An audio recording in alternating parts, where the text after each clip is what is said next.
नमस्कार दोस्तों, इन्फ्राडोज के एक नए एपिसोड में आपका स्वागत है। तो चलिए शुरू करते हैं। पहली खबर की शुरुआत करते हैं आंध्र प्रदेश से, जहां पर आंध्र प्रदेश सरकार स्टेट के अंदर एक आईटी क्लस्टर पार्क को तैयार करने जा रही है, स्पेसिफिकली कडप्पा डिस्ट्रिक्ट में। और इसके लिए ऑलरेडी डिस्ट्रिक्ट एडमिनिस्ट्रेशन के द्वारा लैंड आइडेंटिफाई कर ली गई है। तो दोस्तों, ये आईटी पार्क आंध्र प्रदेश की करंट रूलिंग पार्टी का पोल प्रॉमिस था। उन्होंने उसमें अनाउंस किया था कि इसको सेटअप करेंगे। फाइनली इसके ऊपर काम आगे बढ़ता हुआ दिखाई दे रहा है। आईटी कंपनी, स्टार्टअप्स और एंटरप्रेन्योर्स के लिए ये एक बड़ा हब होगा कडप्पा डिस्ट्रिक्ट के अंदर। क्लियरली ये तो नहीं बताया गया है कि कितने एरिया में फैला होगा, लेकिन आंध्र प्रदेश आईटीईसी डिपार्टमेंट ने 10 एकर्स ऑफ लैंड में इसके डेवलपमेंट के लिए फंड अप्रूव कर दिए हैं। और अभी इसके चलते आप कह सकते हैं कि इनिशियल काम यहाँ पर स्टार्ट हो चुके हैं। अगली दोस्त अपडेट हमारी रेलवे की तरफ से है, जहाँ पर दोस्तों Mohali Rajpura new rail line के लिए लैंड एक्विजिशन स्टार्ट हो रहा है। तो इसको लेकर हमारी सेंट्रल गवर्नमेंट के द्वारा लैंड नोटिफिकेशन इशू कर दिया गया है। दोस्तों, मोहाली राजपुरा रेल लाइन अभी कुछ हफ्ते पहले अप्रूव की गई है। और अभी आप इसे समझ सकते हैं कि नीड ऑफ द आवर है, क्योंकि अभी अगर एक ट्रेन को लुधियाना से चंडीगढ़ जाना होता है तो उसको वाया अंबाला होकर जाना पड़ता है, जबकि वैसे इसकी ज़रूरत नहीं है।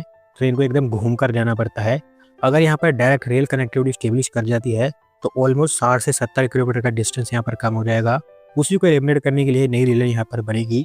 18.11 किलोमीटर की इसकी लेंथ होगी और 443 करोड़ रुपीज़ का इसके ऊपर खर्च आएगा। पटियाला, फतेहगढ़ साहब और मोहाली, इन 3 डिस्ट्रिक्ट्स में अभी ऑफिशियल्स को लैंड एक्विजिशन स्टार्ट करने के लिए कह दिया गया है।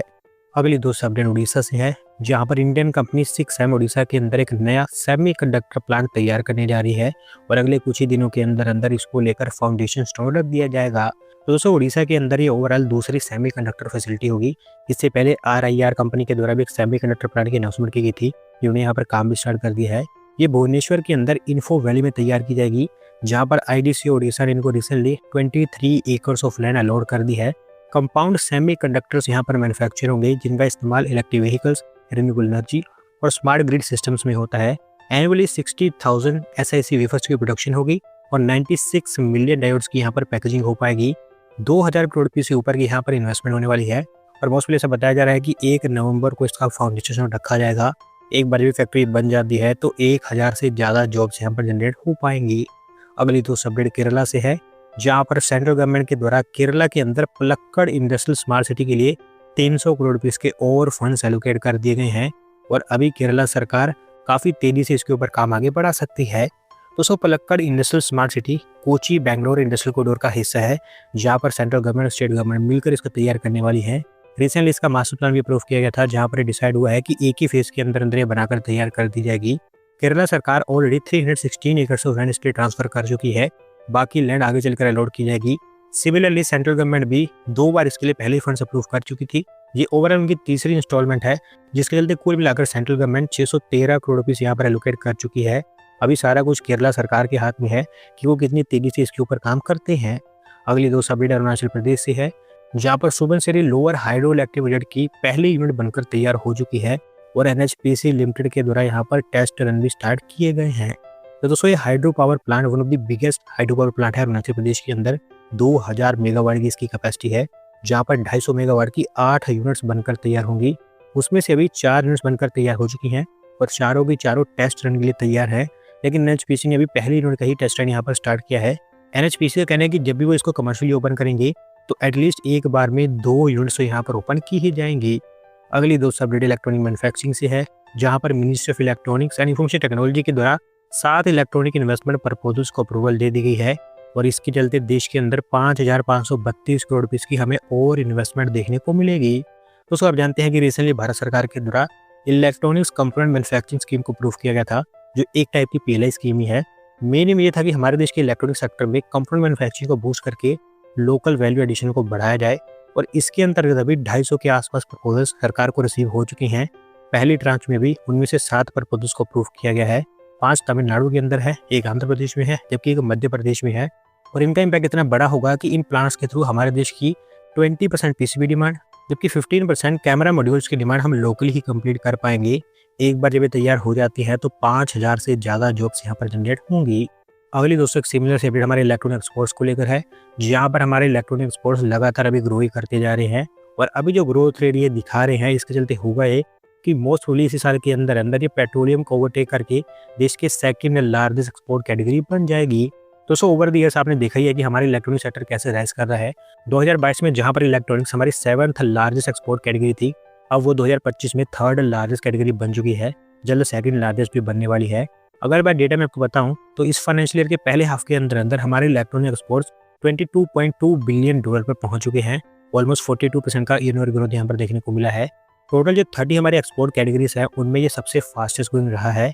इसके कॉन्ट्रास्ट में हमारे पेट्रोलियम एक्सपोर्ट्स में डिक्लाइन देखने को मिला है और ये $30 बिलियन के आसपास रिकॉर्ड किए गए हैं। और अभी इन दोनों एक्सपोर्ट्स में हमें जो मिसमैच देखने को मिल रहा है, जहाँ पर एक बढ़ रहे हैं और दूसरे कम हो रहे हैं, यही मेन रीजन है कि इलेक्ट्रॉनिक एक्सपोर्ट्स जल्दी पेट्रोलियम को ओवरटेक कर देंगे।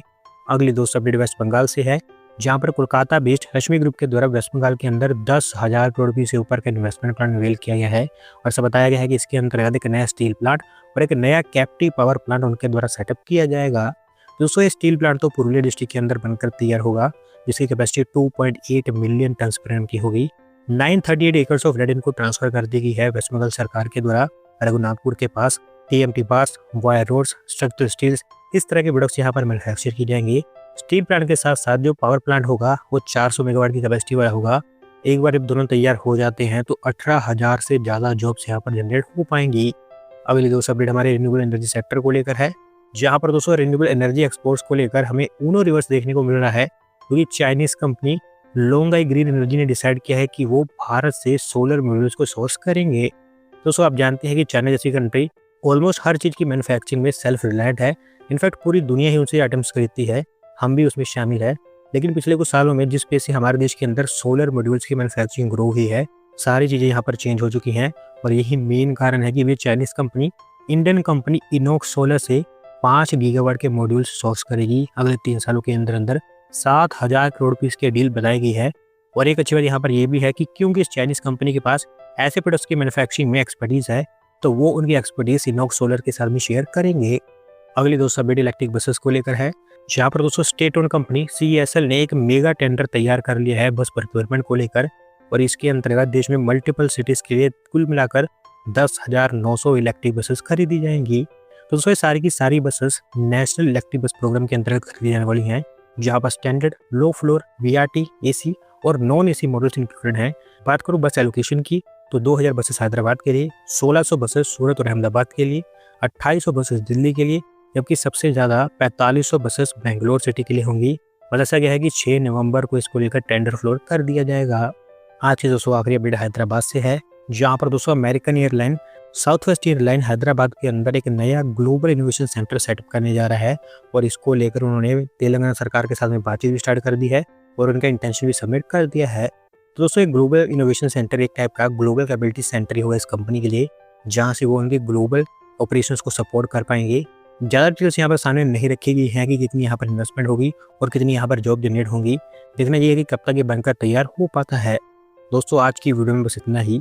अगर आप अपनी तरफ से अपडेट सबमिट करना चाहते हैं तो डिस्क्रिप्शन में दिए गए लिंक पर क्लिक करके सबमिट कर सकते हैं। और अगर आज की वीडियो पसंद आई हो तो वीडियो को लाइक करें, चैनल को सब्सक्राइब करें।